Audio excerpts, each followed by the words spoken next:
Fokus negeri di bawah bayu galakkan kerajaan negeri mengenai kesedaran menjaga alam sekitar. Butirannya bersama Rita Aloysius Malik di Kota Kinabalu. Silakan Rita.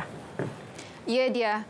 Kerajaan sentiasa bekerjasama dengan persatuan dan pertubuhan yang berminat ke arah mendidik masyarakat serta memperkasakan kesedaran menyelamatkan alam sekitar. Galakan antara lain meliputi pameran perlindungan alam sekitar dan fotografi alam semula jadi sekaligus memberi kesedaran serta inspirasi kepada pelajar mengenai kepentingan memelihara khazanah tersebut.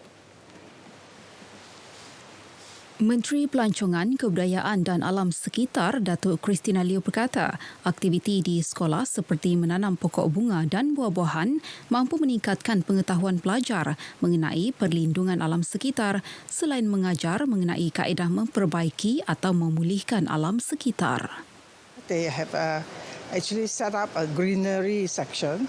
Have plantations of fruits and flowers and greenery, and I hope the other schools will emulate. Will also take after what they are doing.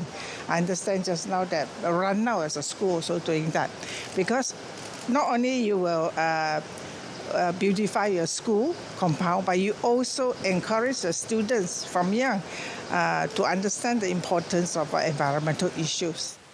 Datuk Christina berkata demikian selepas menyempurnakan pelancaran ulang tahun ke-15 penerbitan Majalah Alam Sekitar dan pameran fotografi alam semula jadi Sabah di Sekolah Tinggi Kota Kinabalu. Dalam pada itu, beliau berharap penerbitan Jurnal Perlindungan Alam Sekitar ini akan membantu menyedarkan orang ramai tentang isu-isu berkaitan seperti kemerosotan dan pemeliharaan alam sekitar. Seramai 11,000 anggota polis Diraja Malaysia PDRM Negeri Sabah diseru untuk terus memberikan perkhidmatan yang cemerlang dan berkualiti kepada masyarakat setempat. Pesuruhjaya Polis Sabah Datuk Idris Abdullah berkata, sebagai anggota keselamatan dan juga penjawat awam, tugas yang diberikan hendaklah dilakukan dengan ikhlas selain menganggap tanggungjawab yang diberikan merupakan ibadah. Datuk Idris berkata demikian ketika ditemui selepas melakukan kunjungan hormat kepada Yang di-Pertuan Negeri Sabah Tun Johar Mahiruddin di Istana Seri Kinabalu. Saya mengucapkan banyak terima kasihlah, terutama pada kerajaan Negeri Sabah, kerana sepanjang saya berkhidmat di Negeri Sabah di sini, saya cukup mendapat bantuan yang penuh daripada kerajaan negeri dan juga daripada kerajaan persekutuan.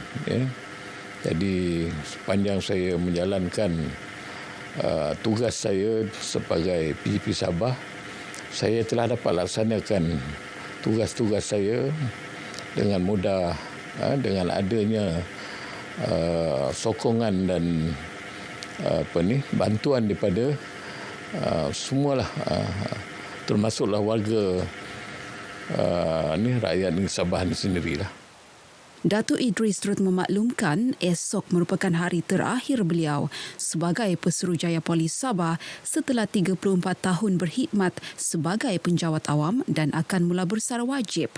Antara pengalaman berharga sepanjang berkhidmat di Sabah adalah ketika pilihan raya umum yang ke-15 PRU15 selain pernah berhadapan bencana alam di beberapa tempat di negeri ini secara serentak. Datuk Idris dilantik sebagai Pesuruhjaya Polis Sabah pada 2 September 2021 menggantikan Datuk Hazani Ghazali. Pelajar Kolej Teknologi Yayasan Sabah diingatkan agar terus melaksanakan pembelajaran dan pengajian masing-masing selain melakukan ibadah sepanjang bulan Ramadan ini. Mereka juga seharusnya perlu menyertai apa juga penganjuran program bersifat mengimarahkan kaki tangan dan pelajar sekaligus menjadi medium penyatuan umat. Sempena bulan Ramadan ini kita meneruskan aktiviti pengimarahan bulan Ramadan. Antaranya kita menghidupkan suasana tarawih pada waktu malam, bertadarus pada siang hari, dan kolej juga menganjurkan majlis berbuka puasa bersama dengan pelajar dan juga media. Selain daripada itu, kami bersama dengan Sabah BFM akan ke Lumadan di Beaufort untuk menyantuni beberapa asnaf di sana. Beliau berkata demikian kepada media selepas mengadakan kunjungan hormat kepada Yang di-Pertuan Negeri Sabah Tun Johar Mahiruddin di Istana Seri Kinabalu. Kunjungan bertujuan memaklumkan Tun Johar mengenai pelantikan beliau sebagai Ketua Pegawai Eksekutif Berkuat Kuasa 1 Ogos 2022 selain memberi taklimat mengenai perkembangan kolej.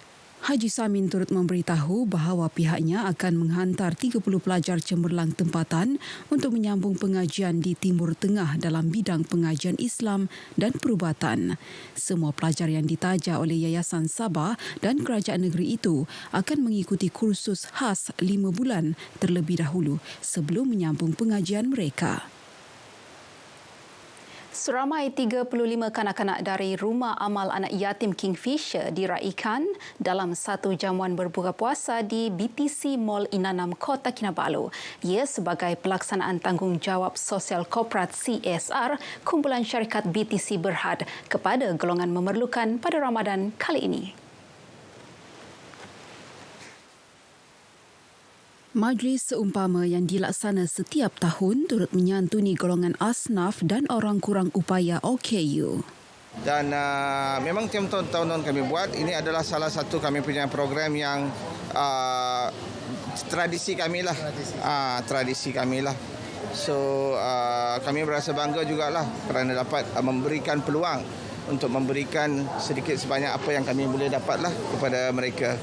Dan juga selain daripada itu, selalunya seminggu sebelum raya juga kami akan membawa ni golongan-golongan yang memerlukan ni berbelanja raya. Contoh membawa diorang ke kedai tekstil kami untuk memilih pakaian raya. Mereka ditemui RTM pada jamuan berbuka puasa bersama anak-anak yatim di BTC Mall Inanam di Kota Kinabalu.